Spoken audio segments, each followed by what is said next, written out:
ሰላም ጤና ይስጥልን ውድ የምረት ደጅ ተመልካቾቻችን፣ እንግዲህ ሳምንታዊ ፕሮግራማችንን ይዘን ወደ እናንተ መጥተናል። ፕሮግራማችንን እንድትከታተሉ እንጋብዛችኋለን። ዛሬ የእህታችን የኔነሽ አባተን የህይወት ምስክርነት ያለፈችበት ያለውን መከራና አንዳንድ የራሷን የህይወት ታሪኮች ታጋራናለች። ታሪኩን ተመልክተን እንመለሳለን። መልካም ቆይታ። የኔነሽ አባተ እባላለሁ። ልጄ ደግሞ አሜን በረከት ይባላል። እድሜው 4 አመቱ ነው። ህመሙ ሲወለድ ነው፣ ተመታፈን የተነሳ ነው። በህክምና እንትን አለ። ጀርባው ላይ ሐኪሟ መታቸው የታፈነውን ለማውጣት ያ ደሙን ዘጋው። ሲዘጋ ጭንቅላቱ ላይ ውሃ ሞላ። ውሃ ሲሞላ ውሃውን ለማውጣት ዘውዲቱ እንትን ተደረገ፣ ኦፕሬሽን ተደረገ። ሲደረግ እንደገና ደግሞ ነርቡን ነኩት። አሁን አይኑም አያይም፣ አይሄድም፣ አይገላበጥም፣ ተኝቶ ነው ያለው። በፊት ባለ ትዳር ነበርኩኝ። ለሰውየው ተመውለዴ በፊት ነው ለስራ ሄዶ የነበረ። ግን መታመሙን ተሰማ በኋላ አድራሻውን አጠፋ። አሁን ብቻዬን ነው ያለሁት፣ ብቻዬን ነው ማሳድገው። ያው ያገኘሁትን ስራ አዝዬው እየሰራው ነው። ግን አሁን ዛሬ ልብስ አጠባ ምናምን አንድ ሰው ቢያሰራኝ ድጋሚ አያሰራኝም። ለምንም አያሰራኝ እንትን ይላል። በቃ ልጁን ሲያይ ያዝናል መሰል ሰው ድጋሚ አያሰሩኝም። ግን ያው ተባራሪ እንደዚህ ልብስ አጠባ እንጀራ ጋገራ እየሰራው ነው። እንደዚያ ነው ማስተዳድረው። እንደዚያ ታልሰራው ደግሞ የቤት ኪራይ ከፍላለሁ። እስከ ልመና ሁሉ ወጥቻለሁ። ልመና ሁሉ ያጣውበት ነው። ቀን ኖሮ ስራ ማጥቼ ልመና ሁሉ ለምኛ አሳድጌያለሁ ይህን ልጅ ማለት ነው። ግን ያው በጣም ከባድ ነው። ይሄ ነው ምለው ነገር የለም። የሚረዳኝ ደግሞ ዘመድ ባይገርም ውሃ እዚህ ጋር ዞር ብል ውሃ የሚሰጠው ዘመድ የለኝም። እኔ ራሱ ብቻዬን ነኝ። የእናት ልጅ የለኝም፣ የአባት ልጅ የለኝም። ብቻዬን ነኝ ያለሁት። ለእናት ለአባቴ አንድ እኔ ነኝ። ስለዚህ ምንም ተብቸኛ ሰው ምን ትጠብቃለህ? ምንም ነገር የለም። እግዚአብሔር ብቻ ነው ያለኝ። ይኸውና ከባድ ነው።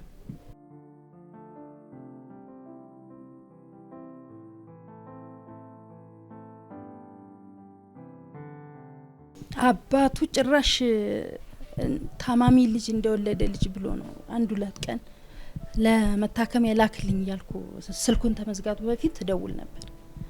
በኋላ ላይ ጭራሽ ስልኩን አጠፋ። ታማሚ ልጅ እንደወለደ ሁሉ ብሎ ነው በሞራኔ ሁሉ ተጫውቶ እንትን ያለው የቀረው ማለት ነው እንጂ ምንም የሚረዳው ነገርም የሚያየው ነገርም የለም። ቤተሰቦቹንም አላቃቸውም። ማንንም ሊይዝ አልችልም። ያው እኔው ራሴ አሳደግኩት እስካሁን ድረስ አለው። ሌላ የሚረዳ የለም። ምኑን ይዘዋል? አድራሻውን ባቀው ነበረ።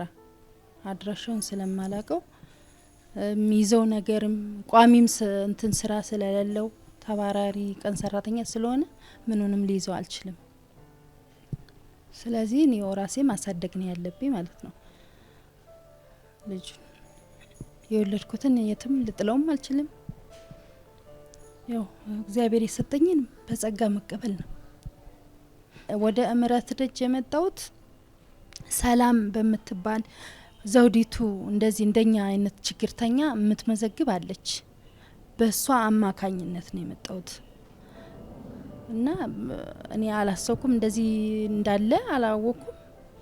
በተመዘገብኩ በብዙ ቀን ነው ተደውሎ የተጠራው ማለት ነው። የምረት ደጅ በጣም ፍቅር ናቸው። በጣም ተዋደንና ተፋቅረን ነው የምንኖረው። በቃ በጣም ጥሩ የፍቅር ደጅ ነው። እውነት ነው። ራሳችንን እንጠብቃለን፣ ራሳችንን እንከባከባለን። አሁን ራሱ ጸጉሬን እዚህ ደጅ ነው የተሰራውት። በጣም እንጃ በጣም ጥሩ ናቸው ልጆቹም ሰዎቹም በጣም ጥሩ ነው። እኔ በጣም እግዚአብሔርን አመሰግናለሁ በዚህ የተነሳ። በምረት ደጅ በአካውንቴ ብር ነው። እዚህ ብዙ ነገር እንክብካቤ አለ። ገላችንን ታጥበን ተጫውተን ምሳ አለ፣ ቁርስ አለ። በጣም ጥሩ ነገር ነው። በአካውንቴም ብር እንደፈለኩ ቤት ኪራይ ሳልሳቀቅ እየከፈልኩ ነው። 3500 ነው ከፍል።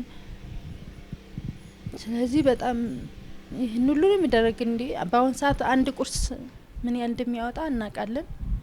ቁርስም ተነ ልጅ እዚሁ ነኝ፣ ምሳም እዚሁ ነኝ፣ መክሰስም አለ። እንደገና ሳሙና፣ ውሃ ይህን ሁሉ እየተጠቀምኩ ነው። እዚህ በቃ ፈታ ብዬ ነው የሚሄደው። እኔ እዚህ ስውል በጣም ደስተኛ ነኝ። ለምን ልጅም የተለያየ ልጅ አያለው እዚህ ጋር እኔ ብቻ ነኝ ብዬ ነበር ማስበው። እዚህ መጥቼ ስውል እንደኔ ያሉ ስላሉ ራሴን አረጋግቼ ራሴን እንትን ብዬ ነው የምሄደው። በአንድ ሰው ብቻ የሁሉ ህፃን አንድ ልጅ ራሱ ይከብዳል። ዳይፐር ራሱ ከባድ ነው እንኳን ሌላው ወጪ ይቅርና ማለት ነው። በእርግጥ ደርሶልናል የምረደች ግን አግዙን፣ ጎብኙን፣ አግዙን፣ እዩልን። ሲያዩልን እኛ ልጆቻችንን ሲያዩልን የሆነ ተስፋ ይሰጠናል። በዚያ ላይ አንድ ዳይፐር ለኛ ትልቅ ነገር ነው። በዚህ በተወደደ ዳይፐር ማለት ነው። ያችን አንድ ዳይፐር ይዘው መጥተው ቢያዩን እኛ ደስ ይለናል። ቢያግዙን በቃ እርዱን፣ ጎብኙን ነው የምንለው። ለሚያግዙን እግዚአብሔር ጨምሮ ይስጣቸው። እግዚአብሔር ይስጥልን፣ ልጆቻቸውን ሁሉ ይባርክልን። በልጅ ማንም እናት በልጅ አትጎዳ። እኛ ለልጅ ብለን ነው ብዙ ስቃይ የሚደርስብን። ማንም እናት ልጇ አይታመምባት፣ በልጇ አትጎዳ ነው የሚለው። ሌላ ምንም ማለት ልጅ ከባድ ነው።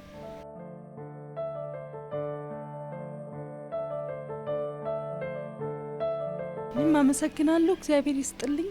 ተባረኩ። ውድ ተመልካቾቻችን እንግዲህ የእህታችን ታሪክ እያለፈችበት ያለው መንገድ ይሄንን ይመስላል። እቺን እህት ለማገዝ አብሮ ለመቆም አይዞሽ ለማለት በልባችሁ ውስጥ ያለውን ነገር ለማድረግ ያሰባችሁ ውድ ወገኖቻችን እንግዲህ በስር ባለው ስልክ እንድትደውሉልን እንደገና ደግሞ እዚህ መታችሁ እንድትካፈሉ እንድታዩ ከነሱ ጋር ጊዜያችሁን ጥቂት ጊዜያችሁን ሰጥታችሁ አብራችኋቸው ውላችሁ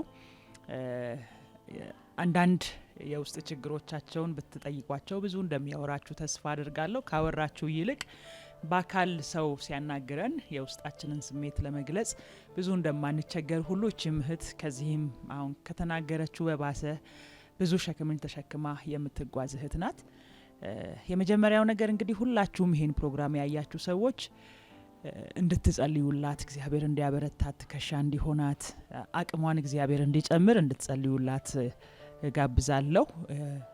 እንደገና ደግሞ እንግዲህ በምህረት ደጅ ብዙ የምንላቸው ከታሪኩ ባለፈ እነዚህን እናቶች ከመርዳት ባለፈ ለልጆቹ ከመቆም ባለፈ ብዙ እያለፉበት ያለው ቻሌንጅ ብዙ ነውና እባካችሁ ይህንን ፕሮግራም እያያችሁ ያላችሁ በመንግስት መስሪያ ቤት ውስጥ ያላችሁ ማድረግ የምትችሉት ጥቂት መስሎ ቢታያችሁም ጥቂቱ ነገር ይጠቅመናልና ይሄኛ ጋር አለ፣ በዚህ መልኩ ብትሄዱ፣ ይሄኛውን በዚህ ብታቃኑት ብትሉንና ምክራችሁን ብትለግሱን እኛም እንፈልጋለን። አብራችሁን ደግሞ ብትቆሙ፣ ብታግዙን፣ ብትደግፉን በተለያየ ነገር ገንዘብ ብቻ አይደለም፣ እዚህ የሚመጣ ነገር ብቻ አይደለም፣ ብዙ የሚያስፈልጉ ነገሮች አሉ። ምክንያቱም እነዚህ እናቶች መጥተው እኛ ጋር ይዋሉ እንጂ ተመልሰው ሲሄዱ የሚኖሩበት አካባቢና ቦታ ቤት ብታዩት እጅግ ዘግናኝ። ሰው እዚህ ውስጥ እንዴት ይሄንን ሁሉ ህይወት ይኖራል? ልጆቹ እንዴት በዚህ ውስጥ ያድራሉ? ብዙ የምናነሳቸው ጥያቄዎች አሉ። ነገር ግን ያው ካለንበት የአቅም ውስንነት አንጻር ለነዚህ እናቶች ከዚህ አሁን ከጀመርነው ነገር ውጪ ማድረግ አንችልም። አቅማችን እዚህ የተወሰነ ነው። ነገር ግን የእናንተ እርዳታ፣ የእናንተ ድጋፍ በየመስሪያ ቤቱ ያሉ የሚመለከታቸው አካሎች እንዲያግዙን እንፈልጋለን። በተለይ አሁን እየሰራንበት ያለነው የኪራይ ቦታ እጅግ ጠቦናል። እናቶች ቁጥራቸው ጨምሯል፣ ልጆች ቁጥራቸው ጨምሯል። ስለዚህ ሰፋ ያለ ቦታ እንፈልጋለን። ልጆች የሚጫወቱበትን የጨዋታ ስፍራ መስራት እንፈልጋለን። ግቢው እጅግ በጣም ጠባብ ነው። ቤቱ እጅግ በጣም ጠባብ ነው። ልጆች እንደልባቸው በሚመጡ ሰዓት ተጫውተው የልባቸው ሆኖ መሄድ ስለማይችሉ ይሄንን እንድናደርግ እንግዲህ በተለይ እያገለገልን ወይም እየሰራንበት ባለንበት ክፍለ ከተማ የአንድ ክፍለ ከተማ ስራ ብቻ አይደለም እየሰራን ያለ ነው። ሁሉም ክፍለ ከተማ ችግረኛ የሆኑ እናቶች በመካከላችን አሉና እባካችሁ በተለይ ይሄ የሚመለከታችሁ አካላቶች ይሄንን ጉዳይ ብላችሁ እንድትይዙልን እንድታዩልን እንፈልጋለን። ምናልባት መተማመን ካቃታችሁ፣ ለዚህ ጉዳይ ቦታ መስጠት ካቃታችሁ ግን ስፍራው ድረስ መታችሁ ያለውን ስራ ማየትና ምን ላይ እንደደረሰ ብታዩት ለማገዝም ለመርዳትም ውሳኔ ለመስጠትም ልባችሁ አይቸገርም። ስለዚህ አድራሻችን እዚህ መስቀል ፍላወር ቱሊፕ ሆቴል ጀርባ ይገኛል። መታችሁ እንድታዩ እንድትጎበኙ እነዚህን እናቶች አይዟችሁ፣ ወገን አላችሁ፣ ህዝብ ናችሁ፣ ለኛ እኛም ለእናንተ እንደርሳለን የሚል ቀና የሆነ መልሳችሁን እንድትሰጡን በአክብሮት እንጠይቃለን። ከዚህ ባለፈ ግን አሁንም የሚያስፈልጉ ነገሮች እንዳልኳችሁ ከዚህ ቀደም እንደምንላችሁ ትንሽ አይደለም፣ እጅግ በጣም ትንሽ ከምትሉት ነገር ተነስታችሁ መታችሁ ማገዝ መርዳት ትችላላችሁ። ጥቃቅን ከሚመስሉ ነገሮች አንስቶ ለእናንተ ጥቃቅን ነው ብላችሁ የምታስቡት እዚህ መጥቶ ሲከማች እነዚህን ወገኖች ይረዳልና እባካችሁ ባላችሁ ነገር ከጎናችን ቁሙ፣ አግዟቸው፣ እርዷቸው ማለትን እንወዳለን። እግዚአብሔር አምላክ እንግዲህ ሳምንታችሁን ይባርክ። እናንተም በሰላም ቤታችሁ ተጠብቆ ቤተሰባችሁ ተጠብቆ ክፉ ሳያገኛችሁ በእግዚአብሔር ምሕረት የተጠበቃችሁ እንድትሆኑ የዘወትር ምኞታችን ነው። እያገዛችሁን ያላችሁ ውድ ቤተሰቦቻችን እግዚአብሔር አምላክ አብዝቶ ይባርካችሁ። ዘመናችሁ የተባረከ ይሁን። ከዚህ ቅንነት አትጉደሉ እንላለን። እግዚአብሔር ይባርካችሁ። ቀሪውን የኤልሻዳይ ፕሮግራም እንድትከታተሉ እኔ እየጋበዝኩኝ ፕሮግራሙን በዚህ ያጠቃልላለሁ። መልካም ሳምንት ይሁንላችሁ።